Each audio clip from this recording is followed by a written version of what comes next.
Mengshi.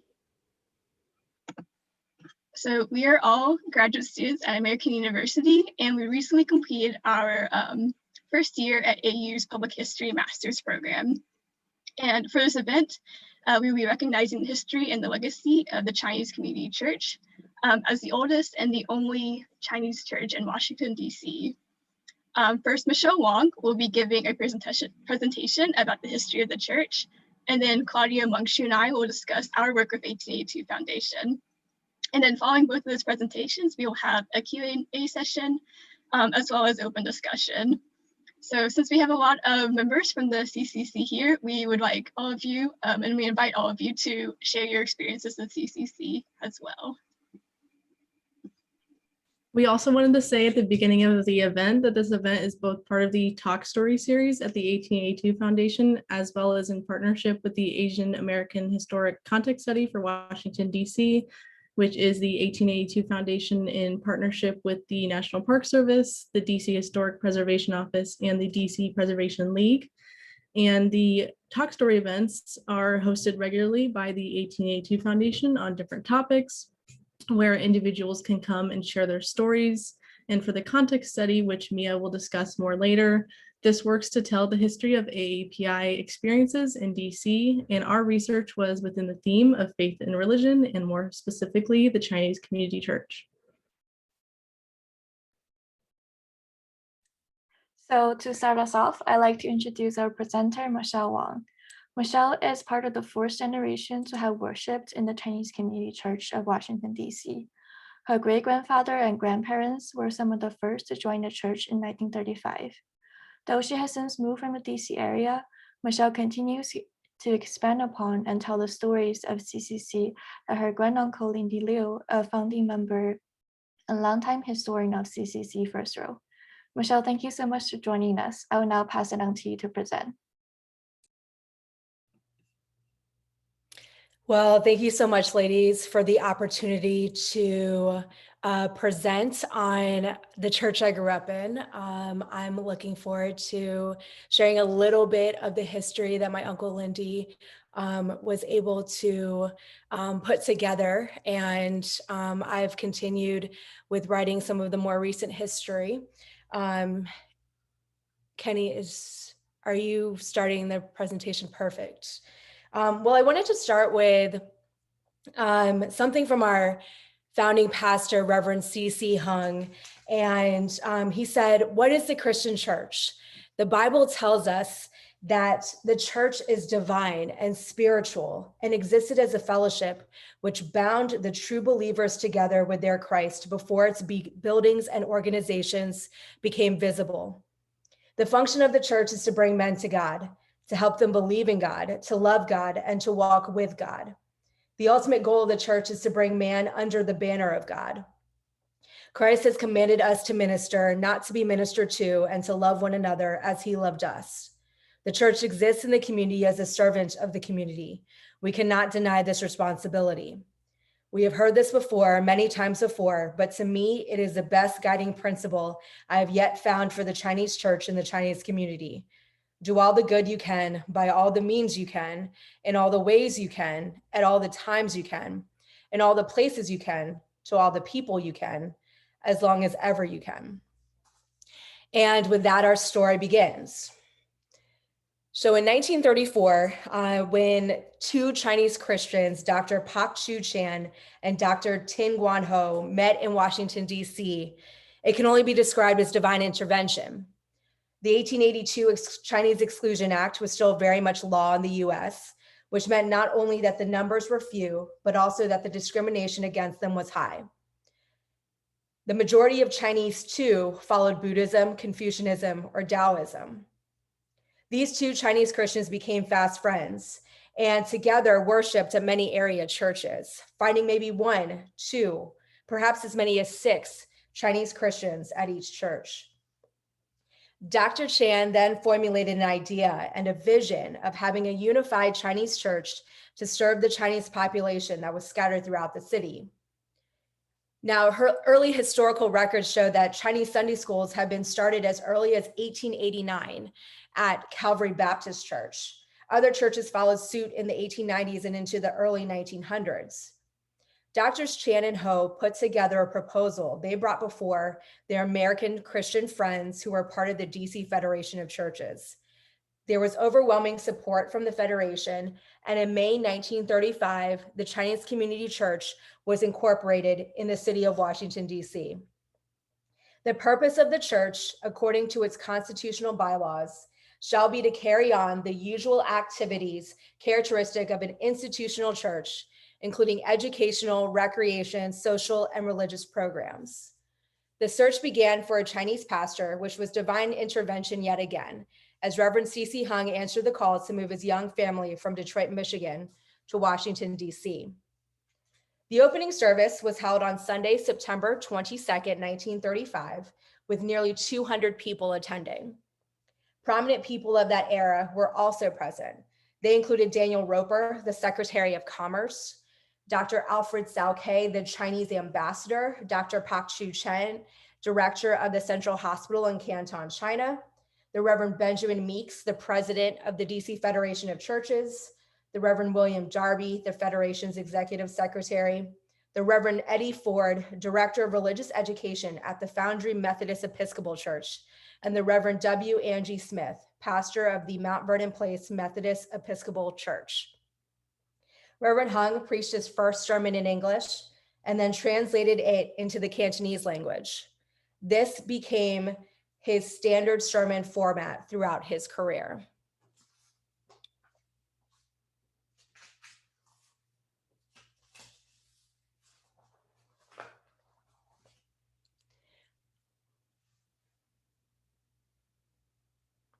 Despite what seemed like an auspicious start, Reverend Hung was not widely received by the Chinese community upon his arrival. However, when the Japanese invaded China and war erupted in 1937, another divine intervention happened. Reverend Hung found his way to a rally in support of China war relief and voluntarily spoke. Impressed by his speech, many people started asking him who he was and what he was doing there. This is one of the earliest instances in which the church came to the community and the community became the church. Another such instance was how the church became a connection for the Chinese and their American-born children between the new home and their homeland, as these two Washington Post articles suggest. The earliest Chinese school was showcased in the 1937 article on the left. For these youngsters, the Chinese language was just as foreign to them as it was to any other American child. This Chinese school continued into the 1950s, as the article on the right shows. This created a bridge for these children and their Chinese-speaking parents. As the Chinese church continued to impact the community, its congregation grew in size.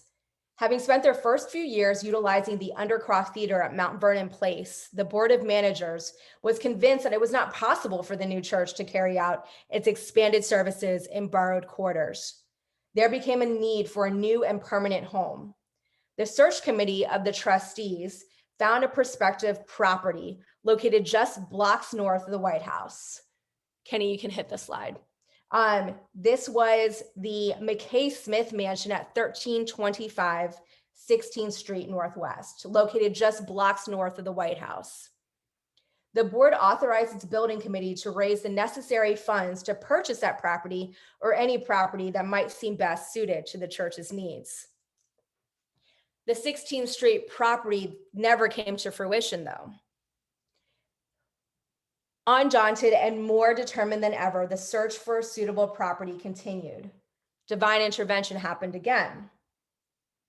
In the summer of 1939, a mid-city site was located, a 3-story building at 1011 L Street Northwest with an adjacent vacant lot. The building was obtained considerably below market value at $20,000 because of the purpose for which it was to be used. Funds were raised to cover both the purchase price and remodeling of the structure. It was remodeled and opened officially in February of 1940, with the basement and first floor being used for religious, educational, and recreational activities, the second floor for the pastor's residence, and the third floor for students and needy transients. Later, a house adjoining the other side of the lot, 1007 L Street Northwest, was purchased for use as a parsonage and possibly for future expansion. Now with a space of its own, the church continued to flourish even more. The church became a meeting place of sorts, a place for the Chinese community to have a home away from home, not only for religious activities, but also for social and cultural activities. Kenny, you can keep going through the pictures. Such activities included the Mei Ling Club, started by Mrs. Hong and Miss Chu, the Chinese school teacher, in honor of Madame Chiang Kai-shek. Boy Scout Troop 11 with Lawrence Luke Hay as Scoutmaster, and a United States organization, or USO, during World War II to support the Chinese American military service members in the area. The early years were predominantly made up of young people and children, which is why the church programs place much emphasis on youth. Reverend Hung and later other members like Himhua Wong actually would drive around the city before church to pick up kids from neighborhood laundries and restaurants. By God's grace, the growing congregation made it apparent that the carriage house at 1011 L Street was much too small. On May 5th, 1947, the Chinese Community Church started another citywide campaign, this time to raise $145,000 for a new building. Attorney Melvin D. Hildreth and U.S. House of Representatives member Walter Judd were chairman and honorary chairman, respectively, for this fund drive. Judge Eugene Black served as treasurer. After many church building plan changes and modifications, architect Choi G.Y. presented the approved finished product. Amidst the fundraising efforts for a new building, the city and the country was recovering from a big war, one that saw significant change for the Chinese community in the US. The Magnuson Act, coupled with the fact that many Chinese Americans honorably served in the war, created a somewhat less hostile environment for the Chinese community. Reverend Hung continued his drive to bridge gaps and form relationships in the community. This resulted in him being named to the committee responsible for the inauguration activities for President Truman. One such inauguration activity was a huge parade, complete with floats, including this one, where the Chinese community saluted President Truman. Despite Reverend Hung's involvement in city activities, his primary focus remained the church, and he continued to urge the church to press forward with fundraising efforts to build a new building. The church was still managed by an external board made up of members from the DC Federation of Churches. Many board members questioned whether it was the right time to raise money as the country was still recovering from the war. Reverend Hung's, quote, sincerity and his conviction and his strong faith in God eventually won the support of the entire board of managers. And the dream was the picture in this fundraising brochure. Divine intervention struck yet again. Dr. Edward B. Lewis, the Mount Vernon Place pastor, said, "Let us, with God's help, quit talking about a new church building and build it. Let's do it without enough money and believe the money will be provided." Ground broke on October 7th, 1956. Kenny, you can hit the next picture.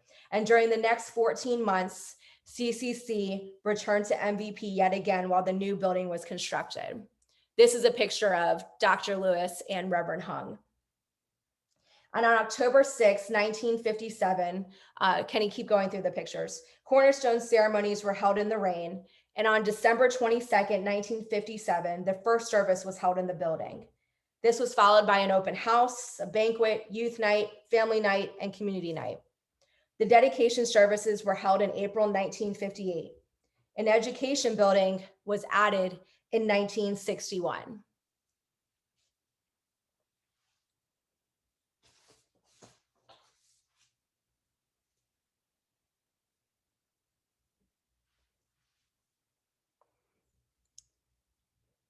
Thanks, Kenny. This is one of the few pictures that we could find from the 1960s.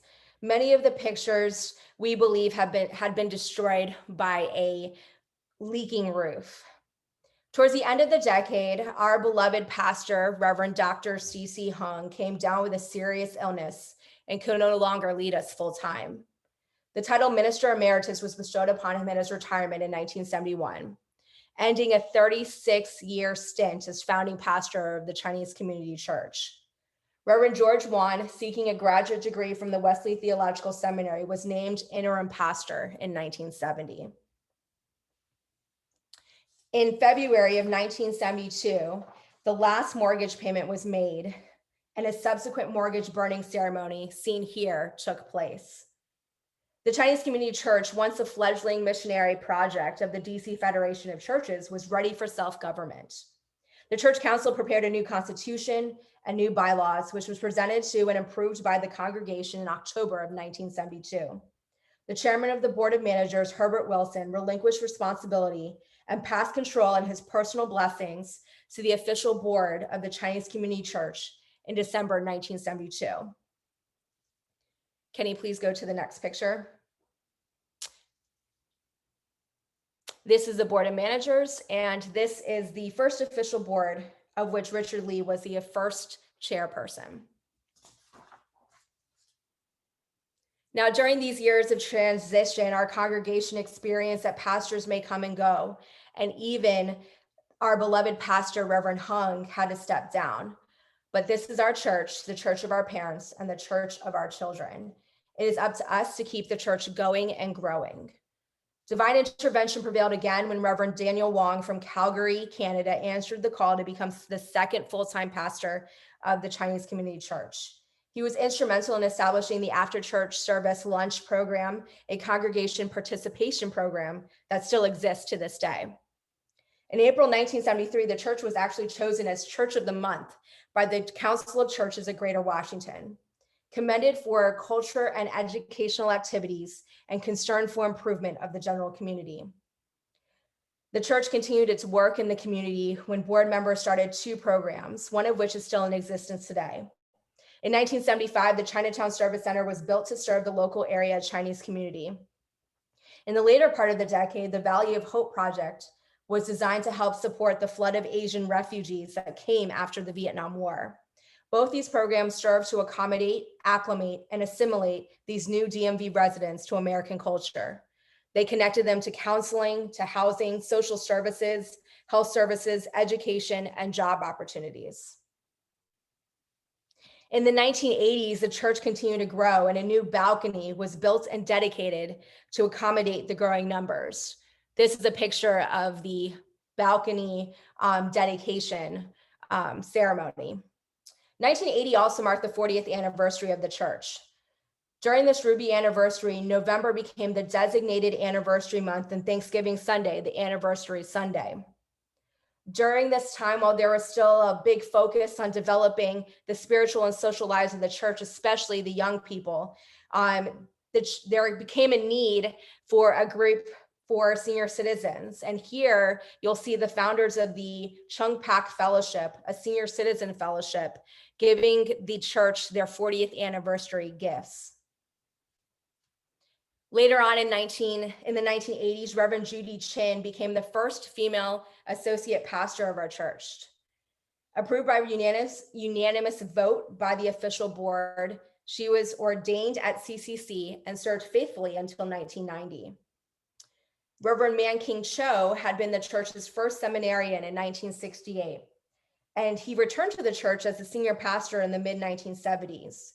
It was in the 1980s, though, that his work included the restart of the seminarian program, a joint partnership with both Virginia and Wesley Theological Seminaries. Here, Reverend Cho is pictured with Bishop Wilmy, a seminarian student from Burma. Reverend Wong passed away suddenly in 1984, a shock to the entire community, as well as the church. For this had been Reverend Wong's church. He said on the 40th anniversary that his 40 years of pulpit ministry had been filled with challenges and rewards, as well as trials, frustrations, and disappointments. My happiest experiences have been watching the steady growth of the church and observing how some of our original Sunday school children, now grown up and married, have remained loyal to this church and have become its leaders. Indeed, the church continued to grow with plenty of activities for young and old. The 1990s brought more change to CCC. Reverend Cho was reassigned by the Methodist Conference, leaving CCC without a pastor. Church life still went on, complete with retreats like this one, Bible study groups, fellowship outings, and such. Reverend Sue, a visiting pastor in 1990, attended the Wesley Theological Seminary as our seminarian, obtaining his graduate degree. He was the first pastor from the Chinese mainland, from Shanghai, China, to be sponsored by the Chinese Community Church.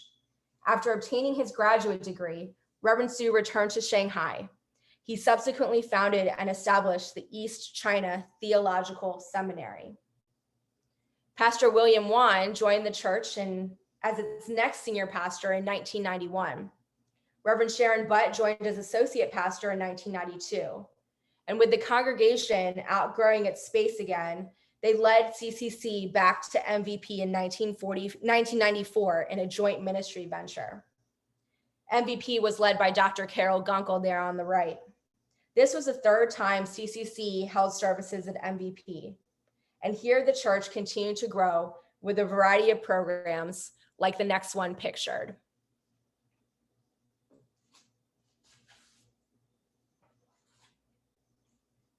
Subsequent events like the spring retreat in this photo saw the merger of both congregations and church life together.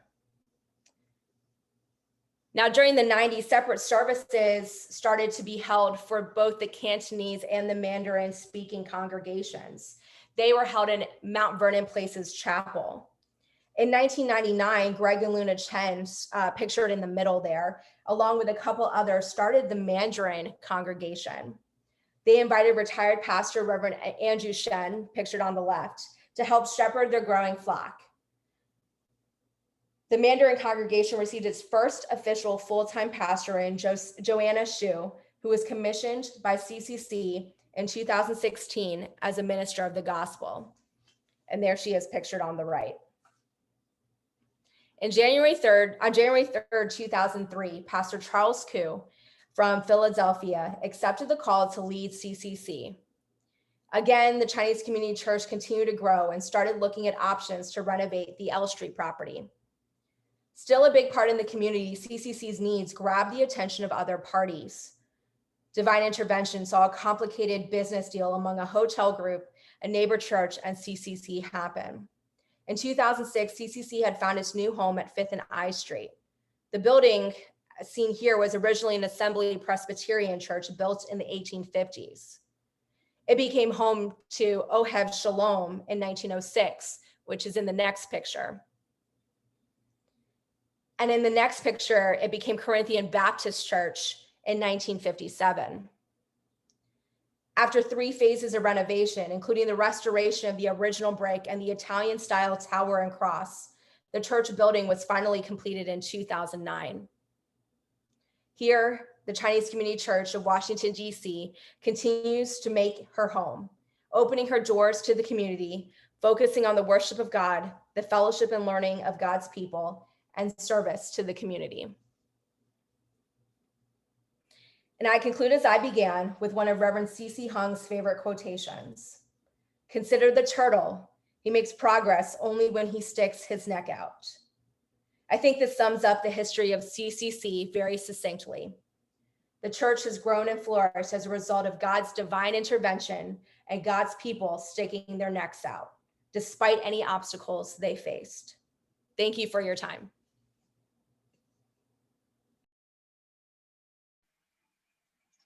Thank you so much for giving that presentation, Michelle. If anybody has any questions or comments they'd like, or questions they'd like to ask Michelle, please feel free to type them into the chat below, and we'll have a Q&A session after we give our presentation about our work with the 1882 Foundation. But also, if you just want to share anything in the chat, please feel free to do so as well. So now we're going to move on to our presentation about our work with the 1882 Foundation. So over the past year, Claudia Mungshu and I have been assisting the 1882 Foundation with some research for the AAPI in DC Historic Context Study. And we want to share about kind of our research, what we've done since we kind of met some of y'all through it. And we wanted to talk about the reason why we want to learn more about the Chinese Community Church and take this time to explain about our relationship with the 1882 Foundation and the CCC. So Kenny, if you could go ahead and bring up the slide deck. Awesome. And then go on to the next slide, please. Great. Okay. So as we mentioned before in our introductions, Mungshu, Claudia, and I are public history master's students at American University. And during the spring of 2021, we all participated in a course called Public History Practicum.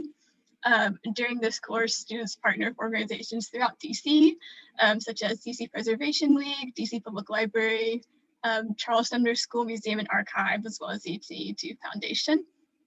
And we work with that partner organization on public history projects, such as building exhibits, designing programs, and creating resources to help the organization achieve its goals. So these partnerships with the partner organizations have been kind of ongoing with the public history program, and there are other AU students in the past who have worked on different projects at the 1882 Foundation. And we are very excited to be one of those groups of people.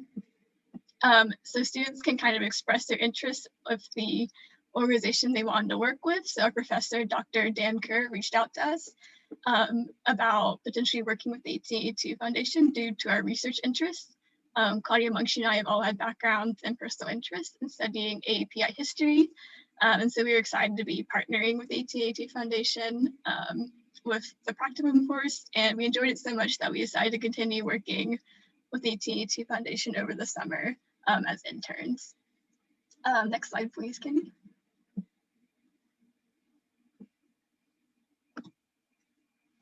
All right, so to give a little more context about what the historic context study is, since we've mentioned it a couple of times, as kind of a brief study of or summary of what the project is hoping to achieve, the context study is the first historic context statement for Asian Americans and Pacific Islanders in the district. And its purpose is to kind of gain a better understanding of the AAPI communities and their diverse histories of experiences, culture, heritage, and place within the city. And the idea is kind of to bring all of these histories kind of into a summary to make it easier for future researchers or people who want to do projects related to AAPI history in the future. So participants in the research team have been focusing on different areas within the Chinese American and Korean American experiences in DC.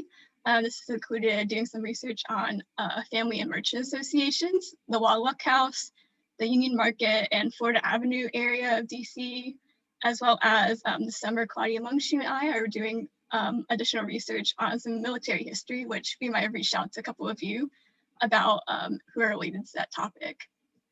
And then in addition to doing the physical research of physical and cultural spaces, the context study team is working on trying to broaden our understanding of history by engaging with the public through programs like this, as well as kind of developing some community archives. We've also been working on trying to document historic artifacts and resources related to AAPI history, which we'll talk about more later in this presentation. Next slide, please. So our research focus has been over the year, it's been on faith and religion, specifically with the Chinese Community Church and the Chinatown Service Center. So for our work with 1882 Foundation, we had discussed a couple of different ideas, and we were just really interested in learning more about the history of the Chinese Community Church and the Service Center, as we've seen with Michelle's presentation and discussions with many of you. The church has such a rich history and has played such an important role in supporting DC's Chinese communities, and we were really excited to kind of dig more into that. And we were also very grateful for the 1882 connections. 1882 Foundation's connections with Shirley and Walter Wu, and they have provided us with some great kind of information to help us get started, as well as resources to learn more about the church's history. Next slide, please. I think that brings us on to Claudia. Yeah, so now I'm going to delve into part of our research process. And like Mia mentioned, we had a lot of help from Shirley and Walter Wu throughout our semester. And early on in the process, they were kind enough to lend us 9 of their church yearbooks. And these yearbooks are published every 5 years to kind of track the past 5 years of the church and celebrate their anniversaries. And we had 9 of them from 1975 to 2015. So each of us took 3 and reviewed them. And we thought they were such a cool resource and had so much history that we created this spreadsheet. You can see just a small clip of it on the slide. I think we had over 200 entries, so that's just a very small part of it. But we were lucky enough to be able to review these and kind of track some of the history of the church, including the different clubs and social groups that may have been continuing for decades and still at the church, or different cultural activities. They also had different advertisements, like businesses and restaurants that were featured in advertisements throughout the history of the yearbooks. And what we thought would be helpful is creating this spreadsheet to not just help us in our research, but also anyone interested or future researchers in the context study. And what we did is specified the yearbook we were talking about. So you can see on the slide, it says 1975. And then the page number, the category, like I said, social groups, church activities, and then a short description and any notes we thought would be helpful. So for example, on the first one, you can see it's just like an entry for a social group that we were looking at on one of the pages of the 1975 yearbook. So with that, if you could go to the next slide, Kenny, thank you. We also did informal interviews and meetings that served as a really good kind of combination with the yearbooks. And we did kind of informal interviews with a few former and current church members. For example, former member Roxa Yin and current members Linda Wong, and like we've mentioned, Shirley and Walter Wu were a wonderful resource.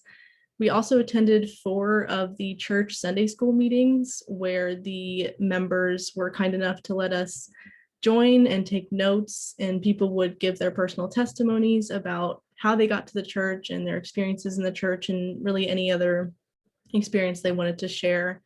And like I said, this in combination with reading the history of the church and then hearing the actual members talk about their experiences was a wonderful opportunity as researchers to get that kind of dual opportunity.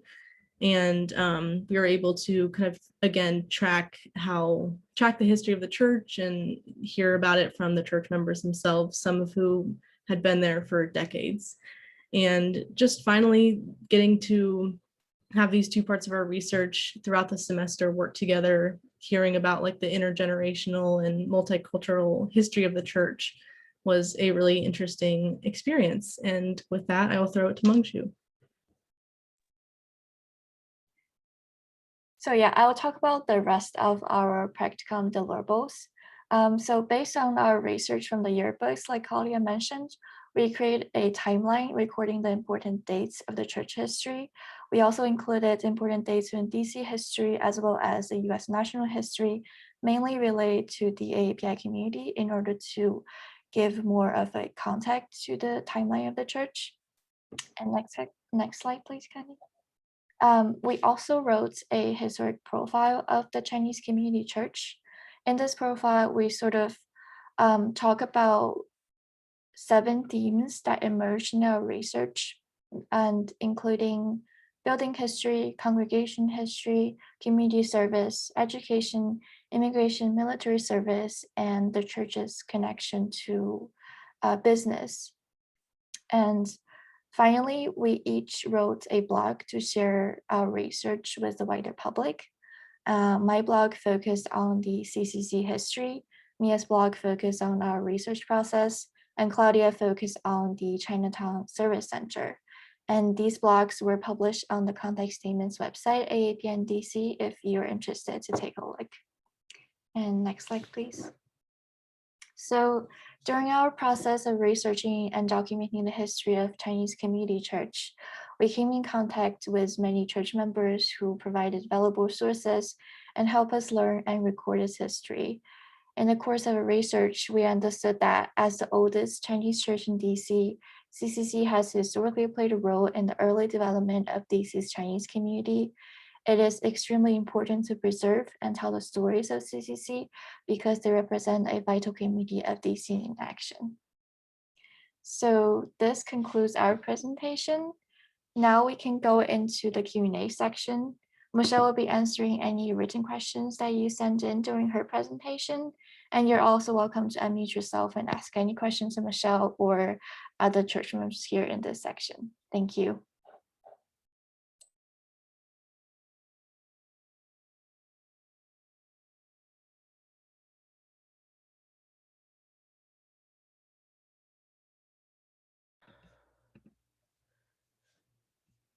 Alrighty. I don't know if I can answer all the questions, but let's see. Someone on the in the Zoom meeting might be able to answer the questions because they may have been around during that time. Okay, so first question, did missionaries work in the Chinese community prior to the formation of the church in DC? I don't know if you would say missionaries per se. I know that there were Sunday schools that were dedicated specifically for the Chinese, in probably about 6 or 7 area churches. The first one, the earliest one, was at Calvary Baptist in 1889. So yes, so from 1889 until the 1930s, there were Chinese Sunday schools in DC. And I don't know if there were any other types of organizations dedicated to missionary work, but I know those were in existence. Did the early DC congregations include Toisanese or just Cantonese? That's a great question. I know there were a lot of Toisanese in the community. I don't know if anyone else can answer that better than I can, if someone else wants to speak up and unmute themselves. I'm wondering if you have info on who contributed to the funds during the first 2 fundraising efforts. I don't know specific names. I know we have them listed at the church. I wouldn't be able to list any of them off to you. The campaigns went out citywide. Those newspaper articles were in the Washington Post. So all of those, any money that came in could have been from anywhere in the city. And I know there was a lot of support from political leaders and the DC Federation of Churches. So I can't make an assumption on who had the biggest contribution, whether it was a group or individuals, what types of groups, but I know that the call went citywide. Who held? Yeah. Go ahead. This is Anita Boy. My grandmother, way back in the 1930s, with fundraisers, with a group of women, did cooking for fundraisers. They had, at that time, we got chicken chow mein, the mainstay was very popular. They had fundraisers, lunches for people. So that's how they raised some of the monies, because it was because my mom mentions that a lot of times, that they had fundraisers and they brought in people everywhere for the lunches. Yeah, I think that's a great point. There are a lot of grassroots efforts. It wasn't necessarily a big donor or big donors. It was a lot of people doing a lot of work, like your grandmother, Arita. Who held the mortgage for the space between the 50s and 70s? I don't really understand this question. We had the building, or we had the location at L Street from the 1930s, and we built back on that space. So we demolished the building, the original carriage house. When I say we, I mean the church, because I obviously was not there. But the carriage house was demolished, and the mortgage was on the cost of the renovation, not the renovation, but the building of a new building, which was what was shown in that second fundraising brochure. I don't know if that answers that question. Ask it a different way if I didn't answer the question as you wanted it. Any other questions?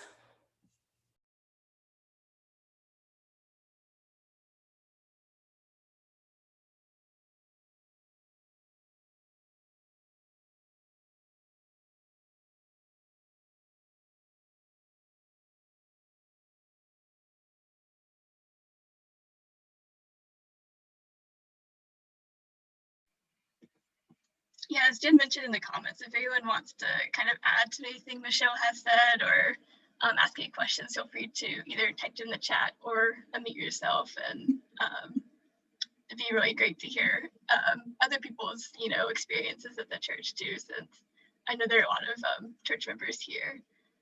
It looks like Jen put a question there for, I think, Michelle. When you say youth leadership, what do you mean by that? Hi, Michelle. Sorry. I just was really interested in how many sort of youth programs there are.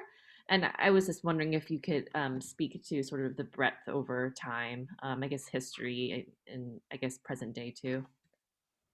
Yeah, I'm sure some of the other people on the call can talk, or in the meeting can talk about all the different groups that have been at the church. I think that, I mean, like I mentioned, some of the early things, there was a girls' club. It was started out of the YWCA, the Mei Ling Club.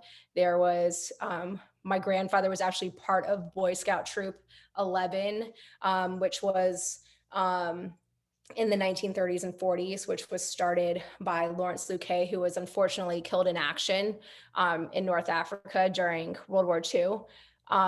But as the years progressed, I think whenever there was a need, a group was started. So there came a need for there to be a junior high group, a high school group, a teen group, and then in the 50s and 60s, there came a need for something in between being, married and the teenager. So a young adult group was born.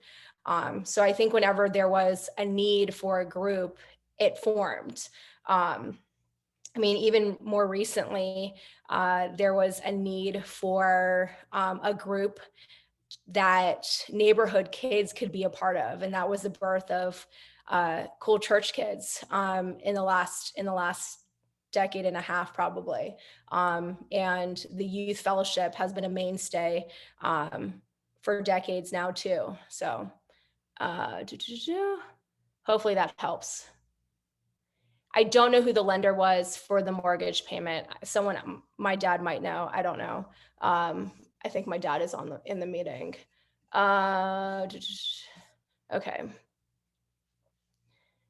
Do you have a sense of, I'm sorry if I missed something, do you have a sense of the percentage of current church members who are based in DC versus in the greater DMV? I would say the majority of the people are in the greater DMV. There are a lot of people that have moved out of the city and into the suburbs. If I would not be able to give a percentage, but I know most of the mailings go out beyond DC. And as people increasingly move to areas outside of Chinatown where affiliated churches established in the DC suburbs by former congregants, there are definitely churches that are being frequented by former congregants that are now in the suburbs. I don't know if they were actually started. Someone else may know the answer to that. How do active church members who no longer live in the area talk about their commitment in keeping the church vital and active in Chinatown? What is the importance of this? What are the challenges? That's a great question. I guess it's a good question for me since I do not live in the area. I think one of the things that is really crucial for me is keeping the story alive, and knowing that, and being able just to share the story. I talk about the church wherever I go, because I think it's so important, with respect to how God blesses generations and how and it's no joke. I'm the fourth generation to have attended this church. And I think that when generations can pass on to the next generation, that's how you keep this alive. And it's not necessarily a something that you're able to do in the same way all the time, but it's something that you can continue to pass along. And I think that's really important for us to understand where we came from, in order for us to know where it is that we are supposed to go. And there's a lot to be learned from where we've come from, how we did what we did, and how we can take that and make it better moving forward. But yeah, there are some huge challenges to this because there's a lot of scattering, and the ability for us to be able to meet on a Zoom like this is pretty incredible. I think that things have become further apart, but things have also become closer as a result of technology. How many active church members are there now? Good question. I don't know. I would have to ask my mother about that, but I would say a few hundred. And can you repeat where to find the results of the research? I think that's a question for one of the ladies. Yeah, I can speak to that. So I think Jen might have linked some of the blog posts that we did in the chat if you want to read any of those, where we talk about kind of our research process and some summaries of like the history of the church that we had. And then hopefully in the future, we'll have more kind of a concrete version of what we've seen with the context study once those kind of documents are pulled together. So right now you can find them on the AAPI DC website. For those that are in DC, do residents of the Wallach House and Museum Square attend the church? Yes, and we actually have a big ministry at the Wallach House.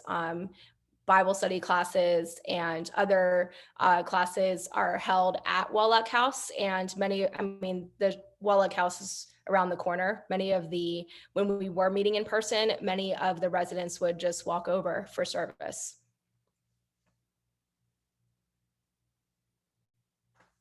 Hopefully that answers everyone's questions.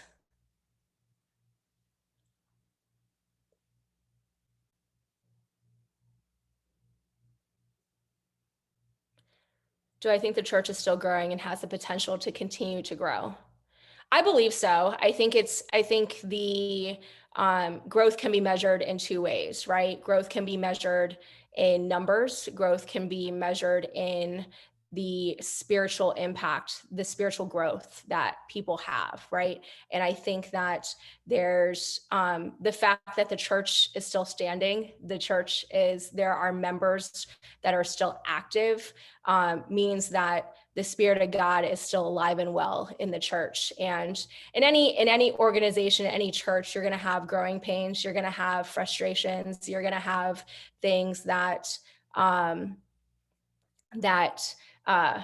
are not so great. But I think that that's a result of being human, right? And there's definitely the potential for the church to continue to grow and continue to be a part of the community. And I'm really big on what Reverend Hung was all about, which is becoming part of the community and the community becoming part of the church. That's, I think, really crucial.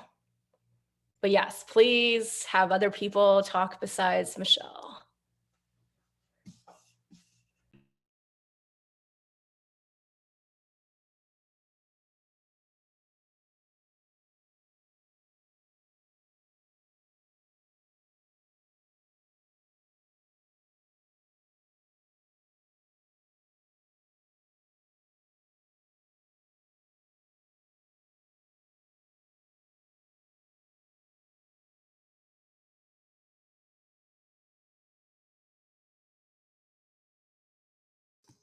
Michelle, this is Rita. Mentioned that our congregation is made up of everybody from the neighborhood. There's no such thing as call it being discriminatory. We just an open, diverse community in our congregation. Yeah, for sure. I think that with where the church is now, it's really about being part of the community, whoever's in the community. And I think it's broadened beyond this missionary concept of being the missionaries to the Chinese.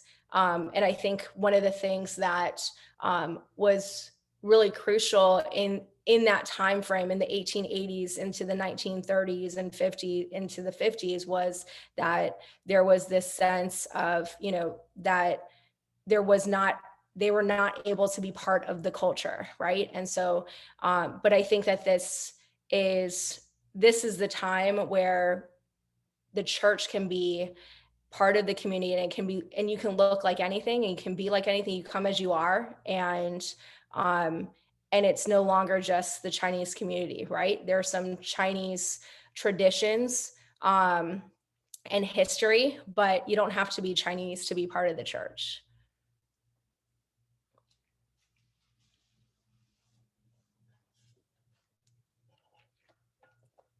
Yes, we have 3 separate services.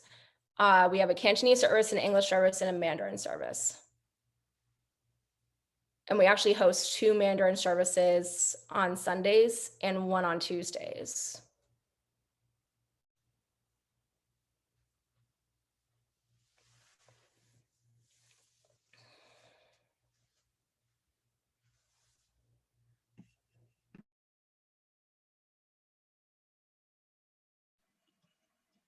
I see that Stan is calling out Walter and Shirley. If you guys are here, we'd really love to hear you talk about the service center, if you don't mind.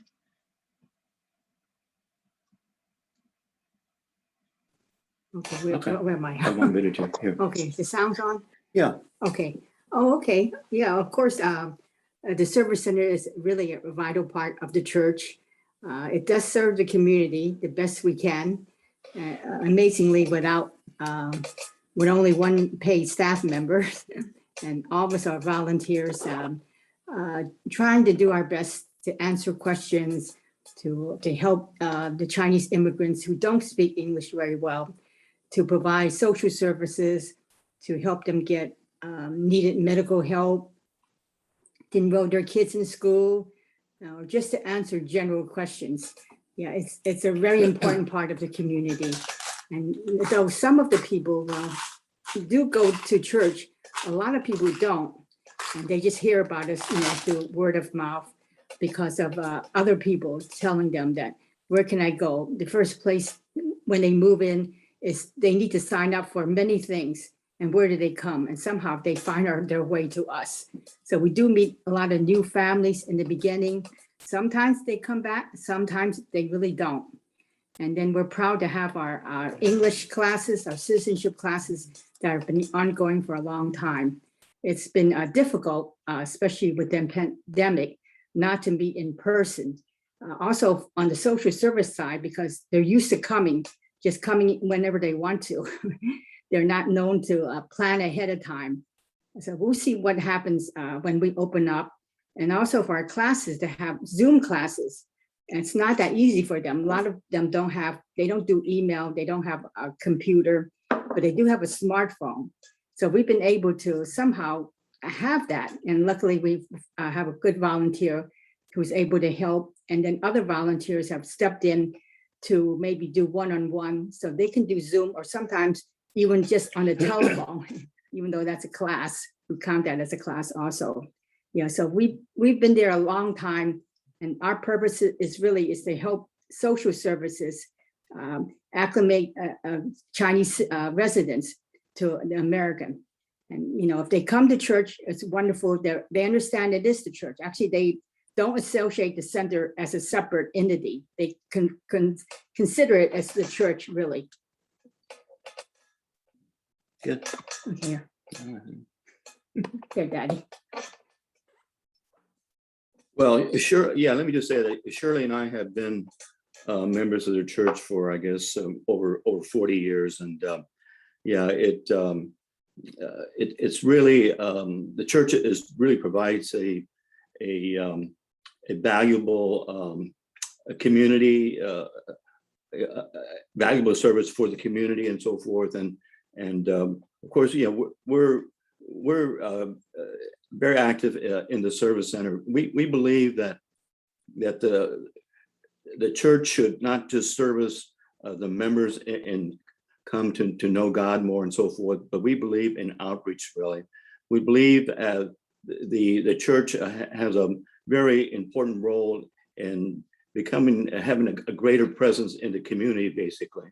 And I look forward to the church having even a greater role in the community, to be a part of the community.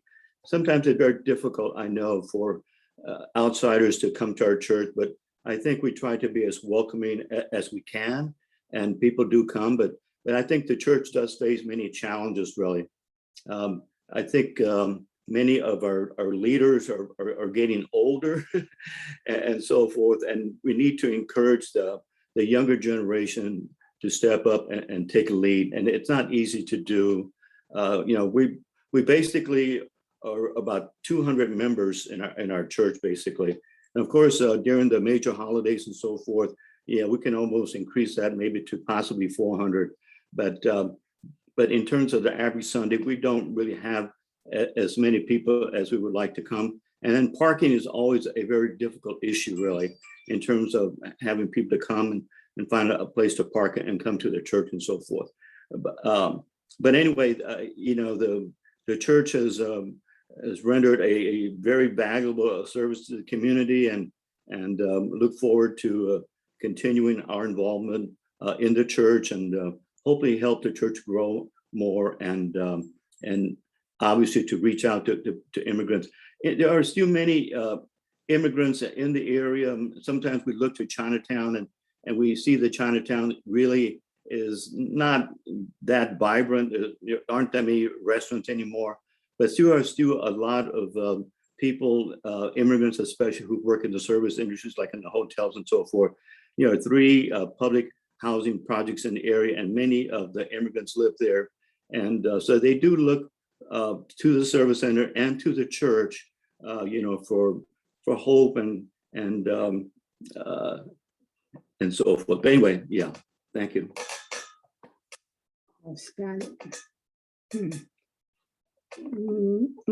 Because of our English classes that are open to everyone, we do have, in the past, we used to have Spanish speakers come to learn English. But we ourselves, of course, don't have volunteers that speak Spanish or even another language. We've had even people from Africa that spoke French, even a Japanese, we didn't speak their language, but we do the best we can. And if we have to refer someone, we try to find another agency that can help them if they don't speak English very well.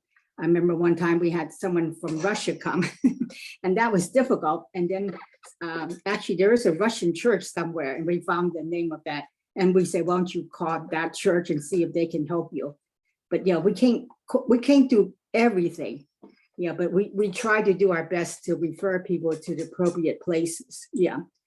It's true that our funding primarily does come from DC government, but we do our accepting of people that live outside DC too. Because sometimes people just hear about us and they just come in from the suburbs. So we'll take them in too. And if we can answer their question, we can answer their question. And if we can't, we admit that we cannot. And then we'll try to look up some resource that maybe they should look into that we're not capable of doing. Our tutoring, we've been doing this for over 25 years. That's just our involvement, but the tutoring has existed for a lot longer. And the tutoring is not limited to Chinese. I mean, so long as people want to improve their English, we're more than glad to help. I've had students who, from Poland, from Ethiopia, and so forth. So we're open, and if they're willing to have this willingness to learn English, we're more than glad to help, really. And I think we're listed as a resource at the Martin Luther King Library. So we do get a lot of referrals in that way. And we have a lot of people are interested in tutoring. And so Shirley does interview a lot of these people. We have a list of people who are interested, and it's difficult sometimes to, because we don't know how many students are coming, really. And so we always try to make sure that we have enough, that the tutors that do come and volunteer, they do have a student to teach and so forth. But we're not very structured, and maybe that way it's good. And but we've had students who have come for a long time, really, and we've helped a good number of people get their citizenship and so forth. So it's a very rewarding experience. Thank you.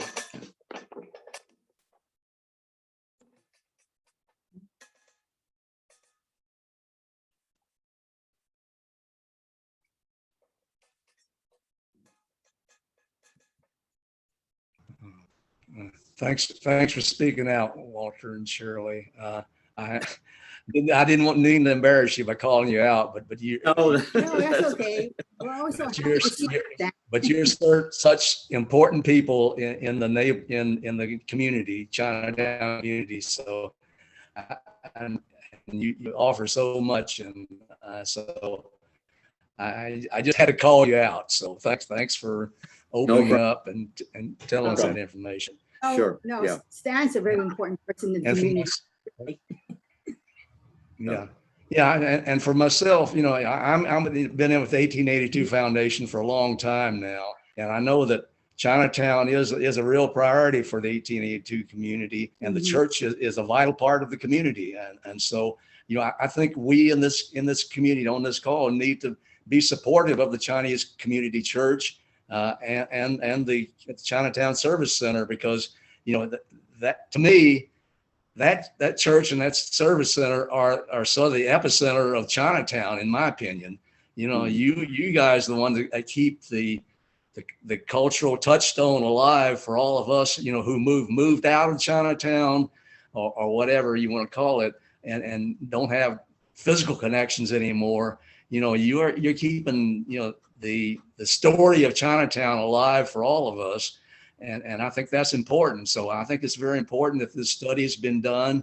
You know, I think the team, Claudia, Mia, and Meng Shu, under the leadership of Jen, to put this story out there and certainly to call attention to the role that the Chinese Community Church has played in all of this.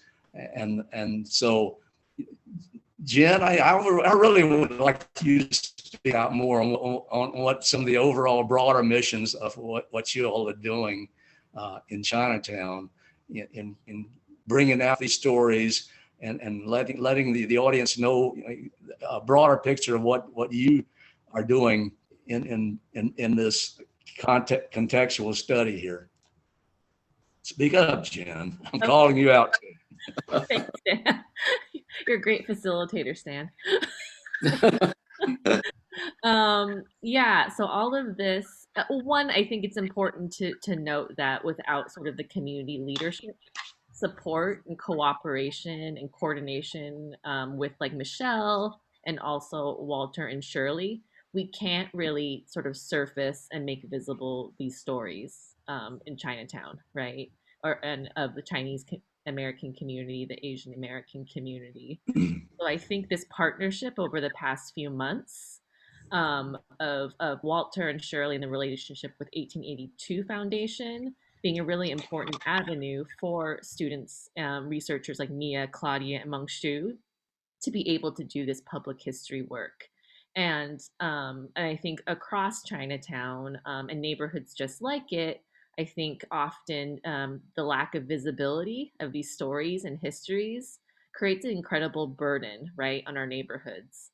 Because we can't sort of keep and maintain and sustain these cultural touchstones that are such important sort of everyday institutions. So there's cultural preservation from the aspects of what we see as sort of these little jewels, these plaques of memories, but how can we sustain things that have for, you know, decades have been around to serve like everyday lives? So being able to surface this information, I think is really important to Chinatown and our work about, you know, it's not sort of just the signage that's on all of the different stores that keep coming in or the restaurants and bars. It's really sort of the places that have been crafted by community members to serve a very explicit needs and priorities of people who live here or are deeply connected to these places. So the context study that was just talked about, the Asian American historic context study, is setting a real like initial foundation. This is an inaugural context study for Asian Americans in Washington, D.C. We just finished, the DC Preservation League had finished one for African Americans, for the LGBTQ community. And this is sort of embarking on that next study, which identifies these places, and not just Chinatown, but there's also places across, you know, Florida Market, Union Market too, that have connections. So, and this is also a call to action too, as we continue to move forward in more public engagement and more conversations. You know, we know people have deep histories in the city, even though you may not live here anymore. And for better or for worse, right now, this Zoom platform is a great avenue for us to come to the table to surface those histories. So for the next few months, we're going to be kind of doing similar sort of conversations and profiles of different sites and places in the city and also Chinatown specifically. And yeah, if we're looking for interviews, conversations, photos too. So that this is all sort of interconnected. And Chinatown has really been sort of a very important place for us as a beginning. As 1882 Foundation, our brick and mortar too, is right up against the church and the service center. I hope that's helpful, Stan.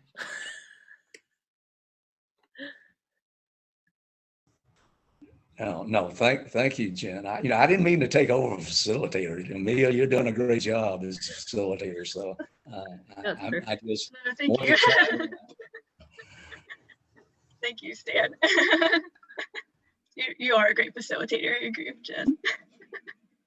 I think we had a question in the chat from Sojin asking about, let me see, I don't know if anyone would be willing to answer it, but let's see, it says, oh gosh, I lost it, hold on. Oh, are there relationships or activities, formal or informal, that connect the religious institutions in the Chinatown downtown area? And then she said the presentations have referenced relationships with the Calvary Church in the past that continue today. I don't know if Michelle, you would like to answer that, or if anyone else would like to unmute themselves and speak to kind of the relationship with other religious institutions in DC. Feel free to please comment on that too.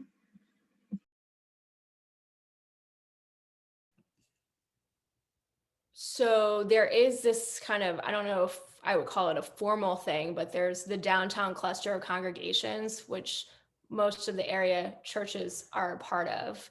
And I think the biggest relationship that the church has had is with Mount Vernon Place, because we've shared spaces on 3 separate occasions with Mount Vernon. With them though. I guess not. There is renters. So that I wouldn't say there's necessarily anything formal, but there, besides the downtown cluster, but there's definitely those relationships still exist today. They just might be a little bit different than what they were in the past, especially since those churches are much older than the Chinese Community Church. So at one point they were almost like parent churches adopting this, little fledgling thing. But now each church is its own entity. Any other? Yeah, I think I answered that question. Do you have a sense of the numbers of new Chinese immigrants moving into DC recently, based on those who reach out to the church and the service center? That's probably a No. What's the sound? Yeah, sound, you can speak. Yeah. Oh, okay. Yeah. Actually, I don't really know. We don't have that many people. We don't think anymore like we used to. Yeah, there are less people at Thompson School that used to come, and it's becoming difficult to live in downtown Chinatown, DC. There's more expensive housing, and then most immigrants, if they save enough money to buy their own home, it probably won't be around here, around DC, at least not around Chinatown. So they'll move to, Montgomery County, to Silver Spring, Wheaton, or if they move to Virginia to Springfield or somewhere.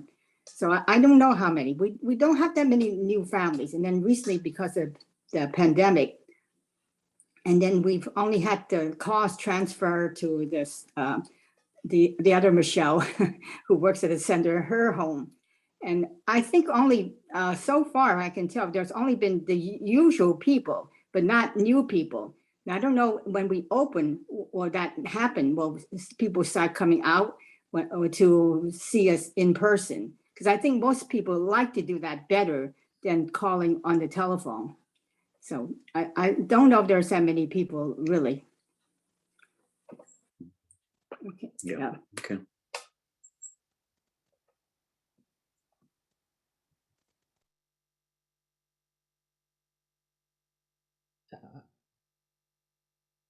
From my understanding from past, all the Chinese, call it Chinese American churches in the DC area, the ministers all know each other, because I think at what, I don't know if they still have it, but they get together every so often to exchange notes and experiences, so forth. Because like, for example, we have, ministers that substitute for our minister every so often. And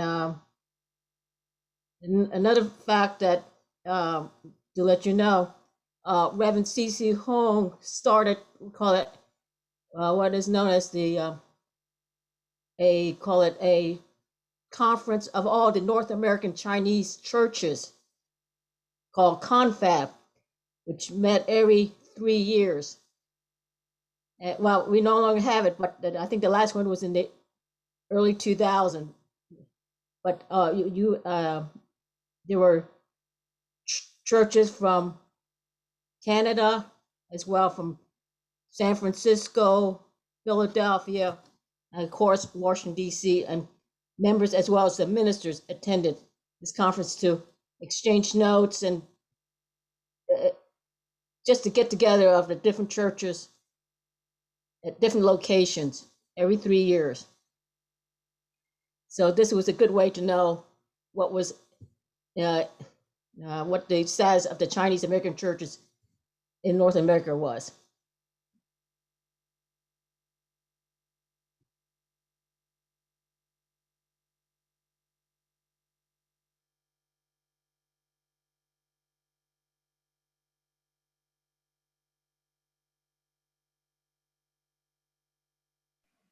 Yeah, thank you, Rita, for sharing that. That's really interesting. Let's see. I think another question that kind of came in was asking how the church, like as a community center, has kind of responded with like the events of the past year, like relating to things like, Black Lives Matter and like social justice movements. And there's the question just kind of asking if like how that's, affected the church and how that's kind of, if that's led to any like needing to change or respond in some type of way.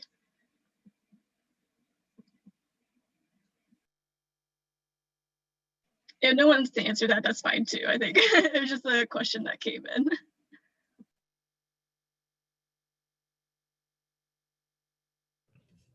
I mean, I think the response was go back to the Bible about what God says about loving other people. And with Black Lives Matter, with the political unrest, with the shootings of in Atlanta and of the Asian women, I think the stance has always been what does God say about it, and how would God try to love people in this broken world. And I know the message is anytime an event happened, and unfortunately it happened very frequently, or so it was portrayed in the news. Not that it was necessarily more frequently than before, it was just more prevalent in the news in the last year and a half or so, that we have to respond as Jesus would respond. And that's the consistent message that has been preached from the pulpit concerning any type of unrest or social injustice. It's what is God's justice? Hopefully that answers your question. And you can go back to past sermons on the church's YouTube page. Yeah, thank you, Michelle.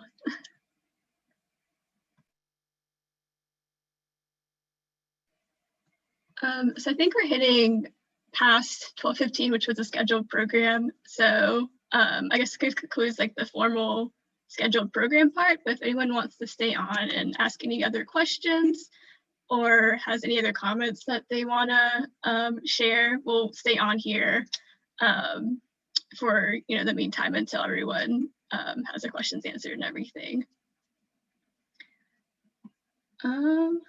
Let's see.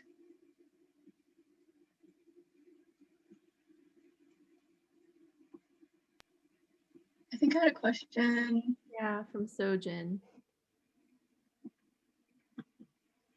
Can you talk about your research with the Charles Sumner School and Museum archives? What sorts of materials did you review and what resources did you find that supported your research? Gotcha. So that was actually a different practicum group's project since we worked with 1882 Foundation. I believe their project was, Motion Quad, you guys remember, was that the one related to collecting stories from educators? Yeah. So I think their project was they were trying to collect stories from educators about their experience with the pandemic and how that's kind of impacted their personal lives and experiences in the public school system.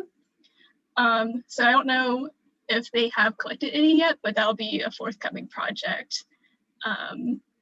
Do you guys remember anything else about that I'm forgetting? I think you hit everything. Yeah, like you said, it was about kind of getting the stories from the teachers themselves. So it kind of shows just like our public history practicum class was kind of hoping to emphasize the community members and us getting experience with community engagement. And obviously you can tell that was a prime part of our project. And I think that was another highlight of theirs as well, getting stories from the teachers. So.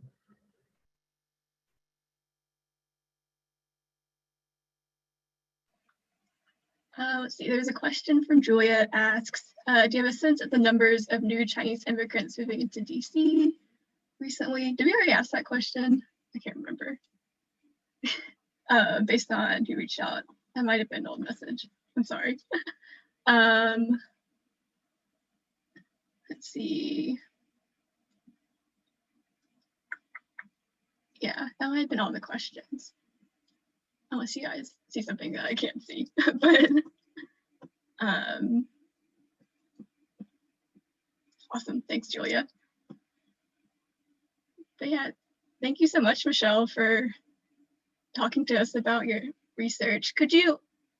I was wondering when you were giving it, like, how have you been able to like kind of amass all of this? Is it just like out of your personal interest, or was it kind of just, documents of the church that they already had, and like how did that kind of work when you're putting together the presentation?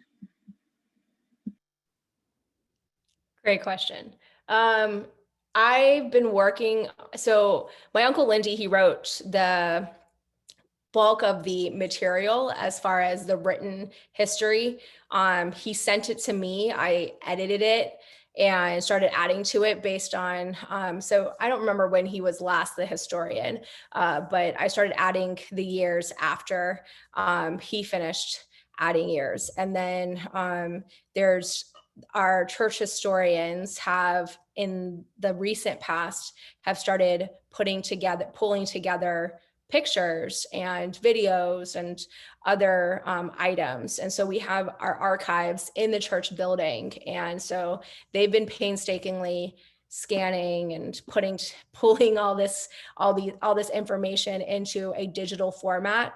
And so I took some of the pictures from there. I was able to be at church in the last few months. And so I was able to pull some other pictures just for my own personal records. I was honestly looking for pictures of my family members. And so, and those I just scanned myself and saved onto my computer. So there are some pictures that were definitely just because they had my family in them that were in the presentation. But yeah, I love history. And so being able to, my first research paper was on Chinese American history.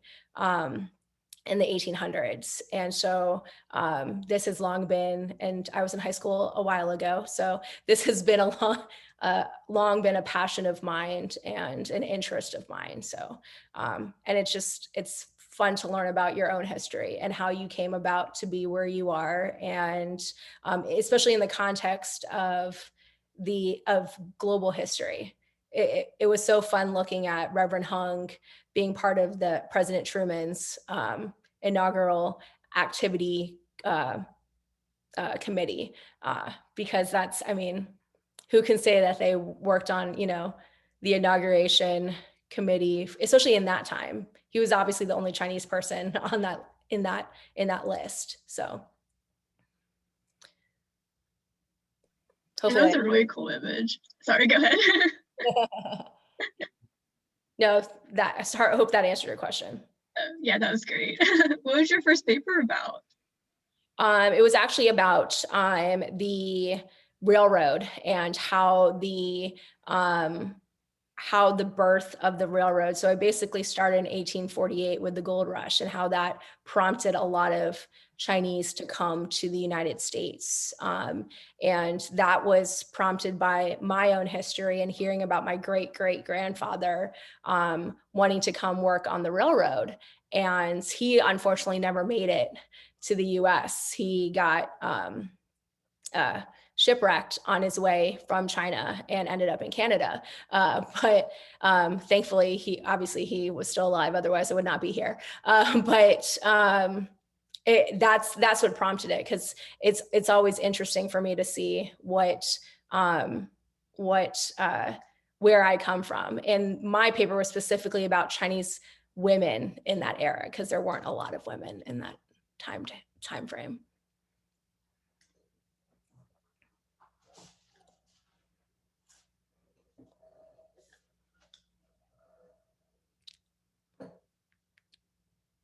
But thank you, everyone. I do have to go now, but thank you. If anyone does have questions after I leave, you can email them to me and I will try to get the answers. Thank you so much, Michelle. My pleasure. You all have a great rest of your Saturday. Bye. Thank you, Mia. Thank you, Claudia. Thank you, Mongshu.